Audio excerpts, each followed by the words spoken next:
Analista, profesor y doctor en economía. Ha colaborado con JP Morgan, UBS y el Banco de México por más de 10 años.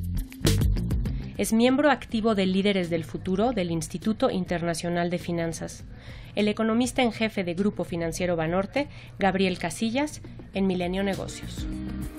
Muy buenas noches, bienvenidos a Milenio Negocios Televisión. Como cada miércoles con Regina Reyes Heroles, traemos a la mesa empresarios, economistas, analistas que tienen que ver con la economía y con las finanzas de este país.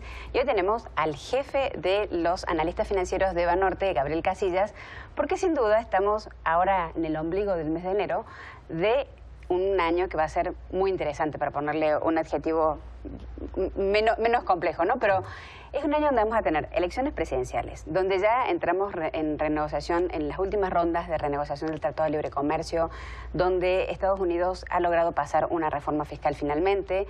Me gustaría saber de estos, que pueden ser 3 grandes pilares, ¿cuál serían, a tu entender, los primeros que estarías viendo para saber cómo van a ser los números, los macronúmeros y las finanzas en México este año? Claro que sí, buenas noches, un gusto estar aquí en su programa, Regina, Bárbara, y a todo el amable auditorio. La verdad es que yo creo que estas 3 cosas que mencionas tienen un factor en común, que es alto grado de incertidumbre. Por un lado de las elecciones, la incertidumbre electoral, pues esa es bienvenida. Creo que en México no queremos regresar a los años donde ya sabíamos quién iba a ganar. Estamos en un momento en el cual es una incertidumbre bienvenida, es una incertidumbre que pues va a tener sus efectos. Entonces, qué bueno que sea una incertidumbre democrática, pero bueno, pues, obviamente tiene sus temas. Y en ese sentido, pues lo bueno es que contamos en México con un mecanismo de absorción de esa incertidumbre, ¿no? Porque en el pasado, cuando teníamos un régimen de tipo de cambio fijo, quien recibía el golpe éramos los mexicanos. Automáticamente. El desempleo, el crecimiento económico, hoy lo absorbe el tipo de cambio. Que a veces no nos gusta que se deprecie, etcétera, bueno, pues ni modo. Un buffer que... Exactamente, es un mecanismo de defensa que te ayuda a absorber todo eso y que no necesariamente siempre se convierte en inflación, ¿no? Entonces, eso es una maravilla. En el tema de las negociaciones del Tratado de Libre Comercio, pues claramente pues es un tema que se va acumulando, porque ya lo traíamos desde el año pasado. Ahí yo creo que lo más importante es que la verdad es que la realidad, lo más probable es que la realidad sea la que prevalezca. Y eso significa que el Tratado de Comercio va a prevalecer, ¿no? O sea, ¿sí crees en eso? Yo sí creo que va a prevalecer. Creo que más allá de ideas, de populismos, de todo, va a prevalecer, ya sea en su forma actual o renegociado. Como se ven los tiempos, sí, Bárbara, la verdad, podría pasar que se quede como está. De hecho, si no está renegociado para el 29 de enero, prácticamente ya lo tendríamos que ver con la siguiente administración. Sí, yo creo que va a haber un periodo de suspenso hasta después de julio. Pues sí, porque, y no tanto por las elecciones de México, por sino las intermedias de allá. Por las intermedias de allá, pero no nada más eso, sino hay 2 fechas importantes en Estados Unidos. Una vez que se acaba el proceso de negociación, tiene que pasar un periodo de 90 días para que el Congreso de Estados Unidos revise que las negociaciones se llevaron a cabo como los principios se publicaron. Sí, y entonces ya... No, estos 90 días son para el Congreso de Estados Unidos en particular. Mira, okay. Entonces, estos 90 días pues ya no dan, si se pasan del 29 de enero, para la sesión ordinaria, por ejemplo, en el caso de México, para que el Senado sea quien lo ratifique. Entonces, por ese no. Y después, el 30 de junio, vence la autoridad que le dio el Congreso al presidente de Estados Unidos para negociar, el famoso Trade Promotion Authority. Exacto. Entonces, las fechas, si no está renegociado para finales de este mes, de enero, pues no dan para que realmente pueda quedar renegociado. Entonces queda así. Se puede quedar como está, que es un gran tratado. Y el tercer punto, la reforma fiscal en Estados Unidos, pues yo creo que sí es una llamada de atención para que nos pongamos las pilas en México para no perder esa ventaja fiscal en el mediano plazo. Digo, todavía falta hasta el 19, ¿no? Claro. No, bueno, no, ya entra en vigor en el 18. Sí, por eso. Lo que pasa es que las empresas, como tú bien lo dices, en el 19 es cuando llevan a cabo el pago anual de impuestos del año 2018, pero ya empezó. Ahora, la verdad es que, uno, no va a haber fuga de capitales. O sea, no hay ninguna discrepancia fiscal con los fondos, con los activos. Que provoque una escapada de inversión. Es más, ya se aprobó, y no pasa nada. Y no pasa nada. Entonces yo creo que es muy importante porque tanto los fondos de pensiones extranjeros como los activos pues están exentos, pues no pagan impuestos, no hay el famoso withholding tax, por un lado. Y por otro lado, tienes también los que sí pagan impuestos, que tienen algunos bonos corporativos, etcétera, pagan una tasa entre 4.9 y 14%, que están muy lejos todavía del 21% de ISR nuevo en Estados Unidos. Entonces, fuga de capitales totalmente fuera de la ecuación. ¿De qué otra manera puede influir? Bueno, segunda, prefiero decirte en qué no primero. Ok, va. 2, ¿se van a ir los fierros, se van a ir las fábricas de México? No, eso no va a pasar. Ahora, lo que sí puede pasar, 3, sí es que nos resta una competitividad fiscal en el mediano plazo para nuevas inversiones. No es el único factor, está el factor salarios, el factor muchísimos. Productividad. Pero sí hay que poner Productividad, atención etcétera. justo en ese tema, ¿no? Claro o sea, que sí. como la parte corporativa, empresarial, para que no perdamos esa competitividad. Sí, O ¿no? sea, en ese no hay incertidumbre, como en los otros dos. No, exacto. No, la incertidumbre es un poco en qué momento nos empieza a afectar, pero definitivamente en el corto plazo no. En qué momento en el mediano plazo nos puede empezar a afectar y ojalá esto sea una bendición disfrazada, en el cual haga que nosotros hagamos lo que desde hace mucho tenemos que hacer, que es una reforma fiscal integral, donde podamos expandir la base de contribuyentes. Así nos da el tiempo, pues, para lograr Claro, eso. sin duda, nos da tiempo de hacerlo. Bueno, este año. Sería. No, podría ser el año que entra. ¿Todavía? Sí, no, porque definitivamente no, o sea, las compañías en México no van a hacer No, y nada. no tomas una decisión tampoco de inversión en 2 Sí, meses. entonces. Exactamente. No. Esto Pero en me di mediano vuelta plazo la tenemos pregunta. tiempo para ¿Ninguna hacerlo. de los 3 temas te preocupa para este año? No, claro que me preocupa. No, sin duda. O sea, la incertidumbre sí preocupa. O sea, aunque es bienvenida la incertidumbre democrática, la otra no es bienvenida, ¿eh? O sea, la incertidumbre del Tratado de Comercio esa sí no es bienvenida, al menos por nosotros. Sí. Pero no, sí, claro que preocupa. O sea, una salida del Tratado de Comercio que de repente tuitee Trump en los Ya, sí, próximos me 10 voy a- minutos que activa el artículo 2205 y se sale del Tratado de Comercio, pues claramente pues, va a activar las alarmas financieras al principio. Sí. ¿No? Entonces vamos a tener efectos en los mercados financieros, obviamente en el tipo de cambio, en la bolsa, en los bonos no creo que tanto, pero sí, Sí, va a haber una reacción rápida. claro. Ahora, de que tuitee eso el presidente Trump, a que realmente ocurra, híjole, hay quien sabe, porque para empezar, el artículo 1 de la Constitución de Estados Unidos, digo, no me sé más que ese, dice No lo vayas a preguntar. Exacto. sabía. El artículo 1 dice, realmente, el comercio entre naciones foráneas está regulado por el Congreso.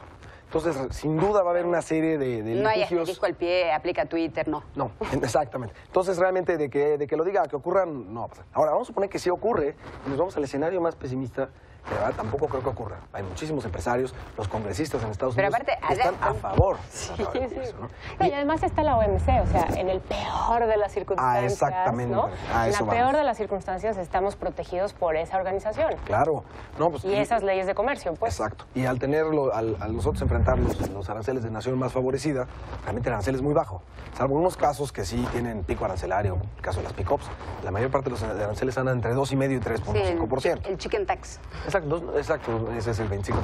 No, pero la mayoría de los bienes realmente, hoy por hoy, ustedes saben que el comercio que tiene México con Estados Unidos, ya una buena parte, cerca del 48% ya se hace por la ventanilla del OMC. Sí, ¿No? porque es Entonces, mucho más...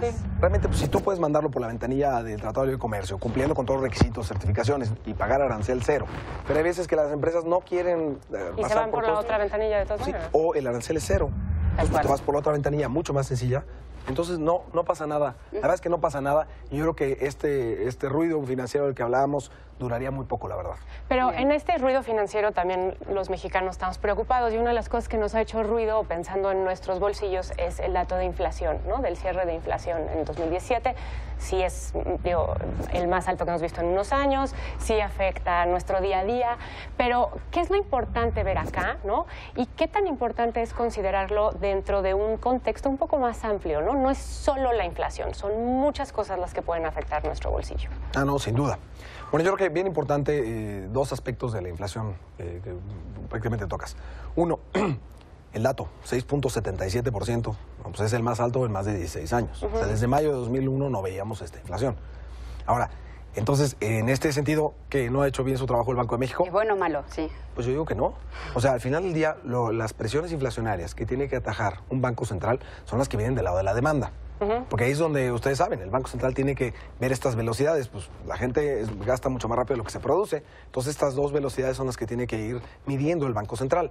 Pero estas presiones que hemos visto inflacionarias, que aumentaron la inflación, finales de 2016 de 3,4 al 6,8 o 6,77, ese incremento prácticamente se duplica, no tiene que ver con presiones de la demanda prácticamente.